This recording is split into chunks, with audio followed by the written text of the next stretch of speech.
मुल्क के अंदर अगर हालात खराब होंगे तो सरहद पार के मामलात को कंट्रोल करना शायद हमारे लिए मुश्किल हो जाएगा, जिसके असरात हमें अच्छे नजर नहीं आ रहे। भारत और अफगानिस्तान के साथ जो बढ़ते हुए ताल्लुकात है वो पाकिस्तान के लिए एक लम्हा फिक्रिया है। अगर बात की जाए आपके पड़ोसी ममालिक के साथ आपके सिफारती ताल्लुकात या बेहतरीन ताल्लुकात, तो ये आपकी तरजीहात में शामिल होना चाहिए। लेकिन भारत का हमेशा से ये एक मकसद रहा है कि वो हमेशा ईरान और अफगानिस्तान के साथ या इस तरह अरब ममालिक के साथ जब भी वो सिफारतकारी करता है, बेहतरीन ताल्लुकात इस्तवार करता है, तो उसका मकसद पाकिस्तान को अकेला करना होता है।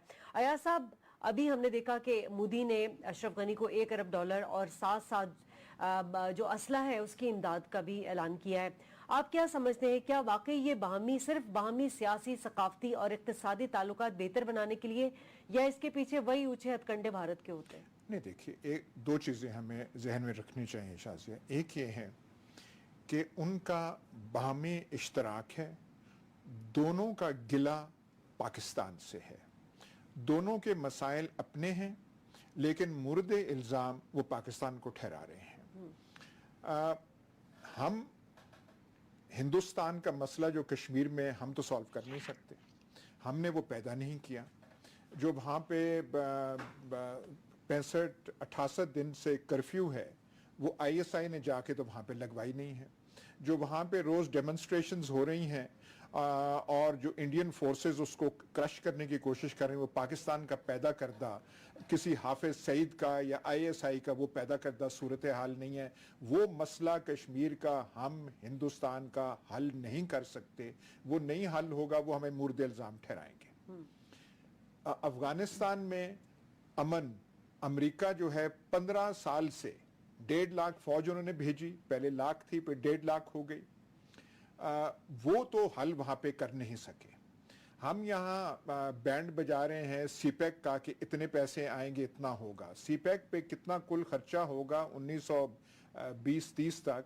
46 बिलियन, 46 अरब डॉलर जी। अमेरिका ने इन 15 सालों में जो पैसा खर्च किया अफगानिस्तान में, वो 700-800 बिलियन डॉलर्स है। यानी शाजिया, वो आप 10 सीपैक बना लें, अच्छा, तो इतने पैसे, उससे ज्यादा जो है वहां पे खर्च कर चुका है। तो वहां तो अमन कायम नहीं हुआ।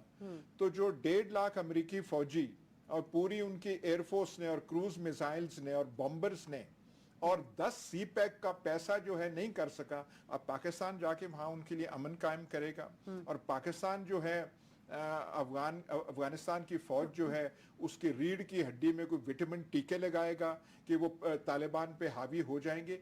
ये दोनों मसले हम हल नहीं कर सकते। ठीक है। नरेंद्र मोदी का कश्मीर मसला हम नहीं हल कर सकते। अशरफ गनी और अफगान हुकूमत का शोरश का मसला अफगानिस्तान में हम नहीं करते। जब तक वो नहीं होगा वो करते रहेंगे। इसलिए हमें ज्यादा परेशान होने की जरूरत नहीं है। ठीक है। ये एक मारूजी सूरत हाल है। पहले भी 74 से पहले अफगानिस्तान और हिंदुस्तान का हमेशा इश्तराक रहा है। तो हमें उस पे कूल माइंडेड तरीके से हमें ये देखना चाहिए, ज्यादा फिक्रमंद हमें नहीं होना। ठीक है डॉक्टर साहब, आप अयाज साहब की बात से मुत्तफिक है कि हमें फिक्रमंद नहीं होना चाहिए, बल्कि हमें अपनी खारजा पॉलिसी बेहतर करनी चाहिए, हमें पड़ोसी से ताल्लुकात अच्छे करने चाहिए। नहीं, हम इस कर नहीं सकते। वो करेंगे, वो हमें इल्जाम लगाते रहेंगे। ठीक जी डॉक्टर साहब। देखिए शाजिया, अयाज साहब, हमको फिक्रमंदी अगर हम नहीं करेंगे तो इसका मतलब यह है कि हम कोशिश भी नहीं करेंगे अपनी फॉरेन पॉलिसी, जो हमारी खारजा पॉलिसी है, उसको उसमें किसी किस्म की तब्दीली लाएं।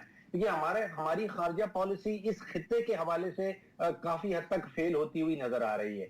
हमारे जितने भी हमसाया मुल्क हैं, हमारे उनसे ताल्लुकात जो हैं वो खराब से खराब तरीन होते चले जा रहे हैं। ये जमीनी हकीकत यह है कि इंडिया और अफगानिस्तान आपस में हमसाया मुल्क नहीं है, इनके बॉर्डर्स आपस में नहीं लगते हैं। इंडिया की जितनी भी कोशिश होती है अफगानिस्तान को मदद देने के हवाले से या उसका साथ देने के हवाले से, वो पाकिस्तान को एक तो सराउंड करना चाहते हैं दो तरफ से, और दूसरा, जैसे शादी ने कहा कि हमें अलहदा करना चाहते हैं, एक वो आइसोलेशन की सिचुएशन में ले जाना चाहते हैं। तो हमें फिक्र इस चीज की होनी चाहिए कि हमारी खारजा पॉलिसी पाकिस्तान को उस डायरेक्शन में लेके जा रही है, हम आइसोलेशन की पॉलिसी जो है उस तरफ बढ़ते चले जा रहे हैं। जहां तक अफगानिस्तान का अंदरूनी मामला का ताल्लुक है, तो वो तो पिछले 100-150 साल से आप देख लीजिए, वहां पे एक कॉन्फ्लिक्ट की सिचुएशन रहती है। और उसकी वजह यह है कि कॉन्फ्लिक्ट की वहां पे एक लेयर नहीं है, वहां पे एटलीस्ट 3 डिफरेंट लेयर्स हैं। पहली लेयर में तो जो जुनूबी कबाइल हैं अफगानिस्तान के, वो आपस में कबाइल लड़ते रहते हैं और उससे वहां पे इंस्टेबिलिटी रहती है। फिर दूसरी लेयर आती है जिसमें शमाली कबाइल और जुनूबी कबाइल आपस में लड़ते हैं।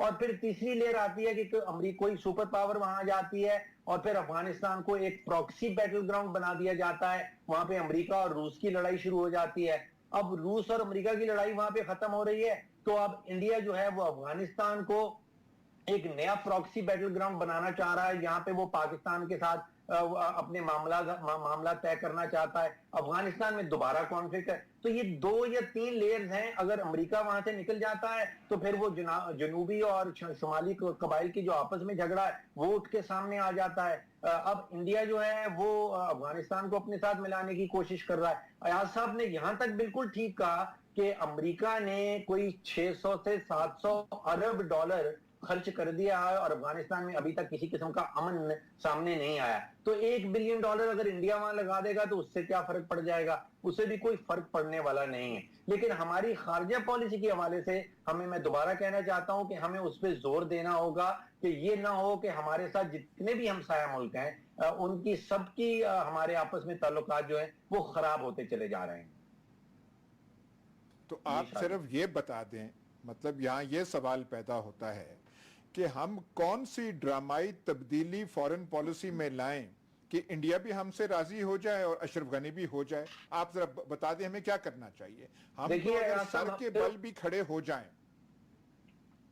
सिर्फ सर के बल भी खड़े हो जाएं। अफगानिस्तान का मामला नहीं, आप देखिए ना, ईरान के साथ एक जमाने में हमारे बड़े अच्छे ताल्लुकात हुआ करते थे। जब इंडिया के साथ ईरान का बिल्कुल और चीज है।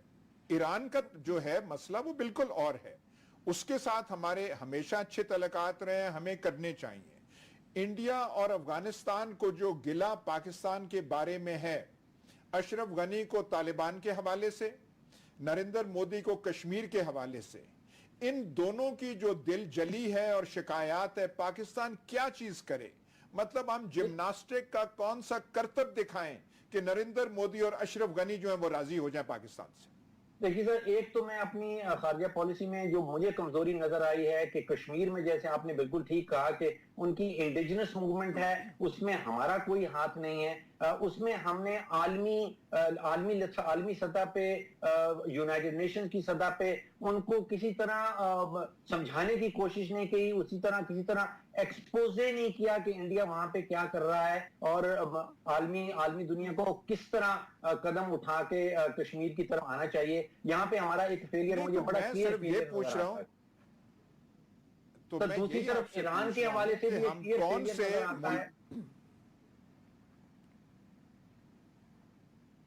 नहीं तो डॉक्टर साहब ये बताइए ना कि क्यों प्रायोरिटीज नहीं रही हैं अभी तक? हमारी जो इतनी अहम मिनिस्ट्री है, हमारे जो सिफारतकार हैं जो दूसरे ममालिक में है, वो भी, उनकी क्रेडिबिलिटी भी नहीं है सर कोई। नहीं शाजिद, देखें इशू ये है कि हम कौन सी पश्मीना की चादरें वहां भेजें नरेंद्र मोदी को, कौन से मुल्तान के आम, अब तो सीजन भी गुजर चुका है, कौन से आम करेंगे नरेंद्र मोदी हमसे राजी हो जाए?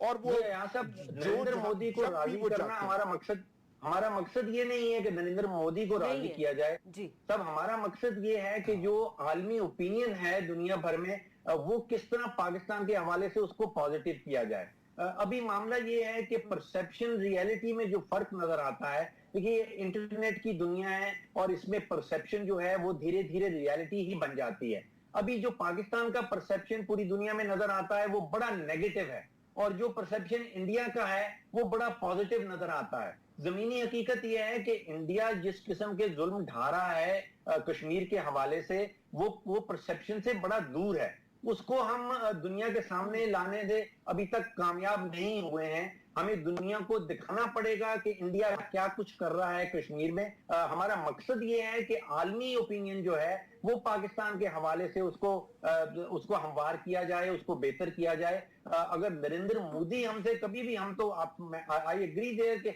हम जो कुछ भी कर लें, नरेंद्र मोदी तो कभी हमसे खुश नहीं हो पाएगा। लेकिन दुनिया को ये कहलाना कि पाकिस्तान का जो परसेप्शन है उसको किसी तरह से नेगेटिव से पॉजिटिव की डायरेक्शन में ले जाना बड़ा जरूरी है।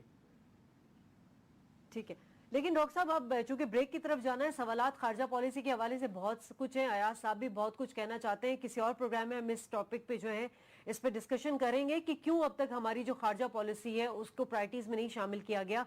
हमारी अपनी कुछ नाकाम सिफारती पॉलिसियां हैं जिसकी वजह से शायद हम आइसोलेशन में जा रहे हैं। अपने पे सिर्फ वो नहीं करना चाहिए, उसमें ऐसे अब वो आपके पास टाइम नहीं रहा कि हम उस पे बात नहीं कर सकते। अमेरिका भी हमसे नाराज है अफगानिस्तान की वजह से, अब वो उनसे नहीं ठीक हो तो हम क्या ठीक करेंगे उनके लिए।